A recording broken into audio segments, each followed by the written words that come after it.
எனது அன்பு மகளே, சற்று நில். உன்னிடம் பேசவே நான் காத்து கொண்டிருக்கிறேன். ஏன் இந்த கவலை? எதற்காக இந்த நடுக்கம்? எதை கண்டு பயப்படுகிறாய்? ஒரு பெண் என்பவள் எதற்காகவும் அஞ்சக்கூடாது. ஏனென்றால் பெண் என்பவள் சக்தியின் ரூபமாவாள். உனக்கு இருக்கக்கூடிய பலமும் தைரியமும் இங்கு யாருக்கும் கிடையாது. உனக்கு பயம் ஏற்படும் பொழுது நீ பெற்றெடுத்த உன் பிள்ளைகளை ஒரு நிமிடம் உற்றுப்பார். பிரசவத்தின் போது நீ அனுபவிக்காத அவஸ்தையா? உனக்கு ஏற்படாத வழிகளா? இதையெல்லாம் சர்வசாதாரணமாக கடந்த உனக்கு வாழ்க்கையில் ஏற்படுகின்ற சிறு கஷ்டங்களை பார்த்து எதற்காக இந்த பயம்?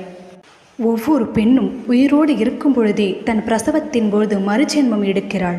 இதைவிட பெரிய வலி வேதனை உனக்கு எதுவும் இருக்காது. உன்னை போல் பலசாலியும் இல்லை, உன்னை போல் தைரியசாலியும் இல்லை. ஆகவே எதற்காகவும் எங்கும் எந்த இடத்திலும் நீ அஞ்ச வேண்டாம்.